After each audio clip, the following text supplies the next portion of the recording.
ხომ გქონიათ შემთხვევა, რომ უვლით ამ ლამაზ პიონს და არაფერი, არ ყვავის და მორჩა. თუ ეს თქვენი ისტორია, მაშინ ძალიან სწორ დროს მოხვედით. მოდით ერთად ჩავუღრმავდეთ ამ საქმეს და გავარკვიოთ რა არის მისი მთავარი საიდუმლო. ბევრი ფიქრობს, დარგავ და თვითონ გაიზრდება, მაგრამ მერე გადის 2, 3, 5 წელი და არაფერი. ან ყვავილია პატარა, ან საერთოდ არ ყვავის. და იცით რა არის ყველაზე საინტერესო? ხშირად ეს წლობით ლოდინი მხოლოდ ერთი პატარა, ერთი შეხედვით უმნიშვნელო შეცდომის ბრალია. დიახ, მხოლოდ ერთი შეცდომის. დღეს სწორედ ამ ფარულ დეტალებს გამოვიტან სინათლეზე და ვნახოთ, სად დავუშვით შეცდომა. მე ლელა ვარჩიტაშვილი, ყვავილების შესახებ საგანმანათლებლო პორტალის ყვავილები წერტილიჯის წარმომადგენელი და ასევე საქართველოს ორქიდეების მოყვარულთა საზოგადოების თანადამფუძნებელი. მოგესალმებით. დღეს მე თქვენ გაგიზიარებთ მოვლის ოქროს 5 წესს. უყურეთ ვიდეოს ბოლომდე, რადგან ეს არ არის უბრალოდ ზოგადი რჩევები. არა, ეს არის გამოცდილი ფორმულა, რომ თუ კი ზუსტად შეასრულებთ, გარანტირებულად იყვავილებს თქვენი პიონი. დალაიქეთ ვიდეო, გამოიწერეთ ჩემი YouTube არხი, რომ არ გამოგრჩეთ თქვენთვის საინტერესო ვიდეოები მცენარეების მოვლაზე. კომენტარებში დამიწერეთ კიდევ რომელ მცენარეზე გსურთ ვიდეოს ნახვა. სიამოვნებით გადავიღებ თქვენთვის ახალ ვიდეოს. მაშასე დავუბრუნდეთ პიონის მოვლას. წესი ნომერი 1, ეს არის საფუძველი. წარმატების ალბათ 90% სწორედ ადგილმდებარეობაზე არის დამოკიდებული. თუ ამ ნაბიჯზე შეცდომას დაუშვებთ, დანარჩენ 4 წესს სამწუხაროდ აზრი დაეკარგება, ასე რომ მაქსიმალური ყურადღებით მოусმინეთ ვიდეოს. მოკლედ რა უნდა იცოდეთ და გაითვალისწინოთ. პირველი, პიონს უყვარს მზე, თანაც პირდაპირ მზე. დიახ, ის ჩრდილშიც გაიზრდება, ფოთლებიც ექნება, მაგრამ ყვავილებს ვერასდროს ნახავთ. და რაც ყველაზე მთავარია, მას ძულს გადარგვა. ეს მცენარე ერთ ადგილას 20 წელზე მეტ ხანს ცოცხლობს, ამიტომ თავიდანვე ისეთი ადგილი უნდა შეურჩიოთ, სადაც არავინ შეაწუხებს.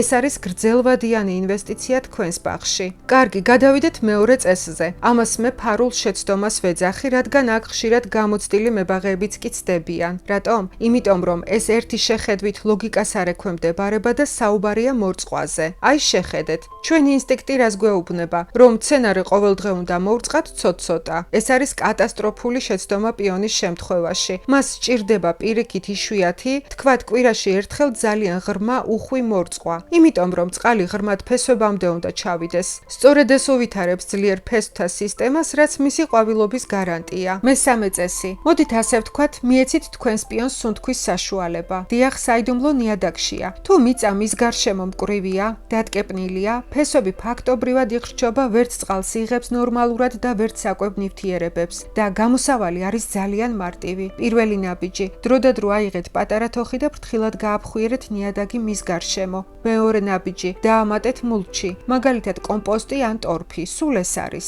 შედეგად ფესვები იწყებენ სუნთქვას, იღებენ საკვებს და ეს პირდაპირ აისახება ყვავილების რაოდენობაზე. კარგი, პირველი 3 წესი იყო საფუძველი. ახლა მეოთხე წესზე გადავიდეთ. ეს უკვე პროფესიონალური ხრიკია, საიდუმლო, რომელიც ბევრმა მებაღემაც კი არ იცის. თუ გინდათ არა უბრალოდ ბევრი ყვავილი, არამედ თითო ღეროზე ერთი, მაგრამ გიგანტური სანახაობრივი ყვავილი, ტექნიკა ასეთია. როდესაც ღეროზე კოკრები გამოჩნდება, თქვენ დაინახავთ ერთ დიდ ცენტრალურ კოკორს და რამდენიმე პატარას გვერდით. აი სწორედ ეს პატარა გვერდითი კოკრები უნდა მოაცილოთ. რატომ? იმიტომ რომ ასე მცენარე მთელ თავის ენერგიას და ძალას მიმართავს იმ ერთ მთავარ კოკორში. შედეგად მიიღებთ ერთ, მაგრამ უზარმაზარ ყვავილს. კი, ვიცი, ცოტა გული დაგწყდებათ, როცა ამ პატარა კოკრებს აშორებთ. გენანებად, მაგრამ დამიჯერეთ, როდესაც ამ ერთ გიგანტურ მდიდრულ ყვავილს დაინახავთ, რომელიც შედეგად გაიშლება, მიხვდებით, რომ ეს პატარა მსხვერპლი ნამდვილად ღირდა. და აი მივადექით მეხუთე და ყველაზე კრიტიკულ წესს. აქ დაშვებული შეცდომა ფაქტობრივად კლავს მომავალი წლის ყვავილობას. ეს არის საბედისწერო შეცდომა, რომელსაც ძალიან ბევრი უშვებს. საუბარი იმაზეა, თუ როგორ ვჭრით ყვავილს თაიგულისთვის. ყველაზე დიდი შეცდომაა ყვავილის მოჭრა ძირში მიწამდე. არასოდეს გააკეთოთ ეს. სწორი მეთოდი ასეთია. როცა ყვავილს ჭრით, აუცილებლად დატოვეთ ღეროს ქვედა ნაწილი თავისი ფოთლებით. წარმოიდგინეთ, რომ ეს ფოთლები მცენარისთვის მზის პანელებია. ისინი მთელი ზაფხული აგროვებენ ენერგიას და ამ ენერგიას ინახავენ ფესვებში მომავალი წლისთვის. თუ ამ პანელებს მოჭრით, მცენარე უბრალოდ შიმშილობას დაიწყებს და მომავალი წლის ყვავილობის ძალა აღარ ექნება. კარგი, 5 ძირითადი წესი უკვე გავიარეთ. მაგრამ სანამ დაგემშვიდობებით, ერთი ძალიან მნიშვნელოვანი ბონუს რჩევა მინდა მოგცეთ. გახსოვდეთ, პიონზე ზრუნვა არ სრულდება მაშინ, როდესაც ბოლო ყვავილი დაჭკნება. პირიქით, შეიძლება ითქვას, რომ სწორედ მაშინ იწყება ყველაზე მნიშვნელოვანი ეტაპი, იმიტომ რომ ყვავილობის მშენებლობის დასრულების შემდეგ მცენარე კი არ ისვენებს, არამედ იწყებს მომავალი წლის კოკრების ჩამოყალიბებას ფესვებში. სწორედ ამ პერიოდში აგროვებს ის მთელ ენერგიას. ამიტომ არ შეწყვიტოთ მასზე ზრუნვა. განაგრძეთ მორწყვა და მოვლა ისე თითქოს ყვავილობა ჯერ კიდევ წინ არის. მოკლედ რა გამოვიდა? პიონი რთული კი არა, უბრალოდ სწორი წესების მცენარეა. თუ ამას დაიცავთ, შედეგი ნამდვილად გექნებათ.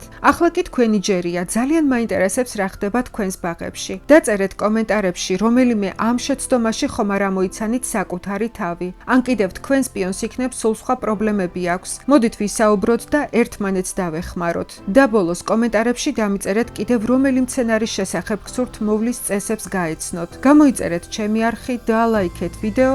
ყვავილების მოვლასთან დაკავშირებით შეგიძლიათ შემოგვიერთდეთ Facebook ჯგუფზე ყვავილების მოვლა და მეთოდები, ლინკს ნახავთ ვიდეოს აღწერილობაში. სტატიებს მოვლასთან დაკავშირებით წაიკითხავთ პირველ ქართულენოვან საიტზე ყვავილები.g, საიტის ლინკიც ასევე ვიდეოს აღწერილობაშია. მე კი გემშვიდობებით კეთილი სურვილებით. დაეჩვენ სეზონს ყველა სეზონზე ამშვენებდეს პიონის სურნელოვანი უზარმაზარი ყვავილები.